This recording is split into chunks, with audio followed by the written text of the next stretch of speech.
پھر اللہ کی طرف دیکھ کے کہتے ہیں کہ جب کہ تجھ بن نہیں کوئی موجود پھر یہ ہنگامہ خدا کیا ہے. اللہ تعالیٰ کہتا ہے کہ ہر چیز میں ہوں، ہر چیز میں میرا وجود ہے. تو اگر تیرے بغیر کوئی چیز دنیا میں وجود رکھتی ہی نہیں ہے تو پھر یہ جو ہنگامہ ہو رہا ہے، یہ جو ظلم ہو رہا ہے، ظالم مظلوم کو کچل رہا ہے،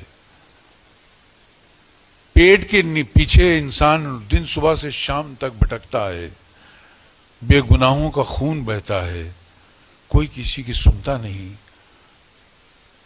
اولاد ماں باپ کی نہیں سنتی، ماں باپ اپنے ماں باپ کی نہیں سنتی، ان کے ماں باپ رب العزت کے قانون کو نہیں سنتی. یہ جو ظلم ہو رہا ہے، یہ وجہ کیا ہے؟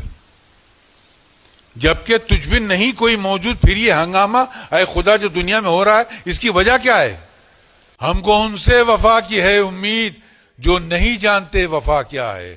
وفا کیا ہے کہ اگر میں آپ کے ساتھ محبت سے پیش آ رہا ہوں تو آپ میرے ساتھ محبت سے پیش آئیے. اس کو وفا کہتے ہیں.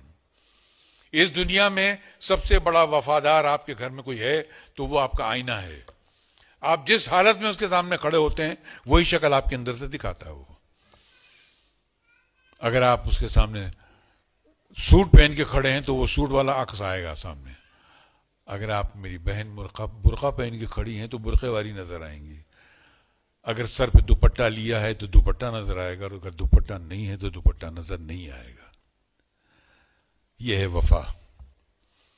تو آپ جس طریقے سے پیش کریں گے وہ اس طرح کا آپ کو جو ملے گا، تو اسے وفا شعار کہتے ہیں.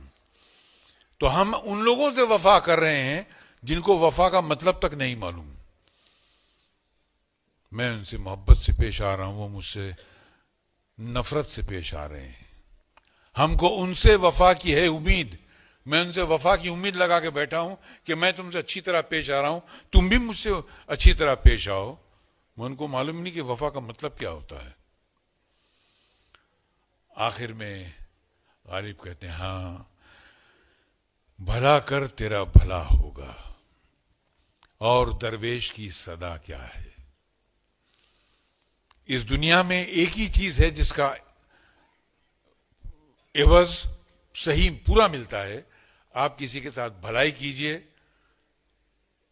آپ کو کسی نے راستہ پوچھا، آپ نے اس کو راستہ بتایا، وہاں تک چھوڑ دیا، اس نے آپ کو دعا دی اور چلا گیا، بس. تو بھلائی کرو، بھلائی ملے گی. بزنس کرو، بزنس میں پیسہ واپس ملے گا، اس کی کوئی گارنٹی نہیں ہے.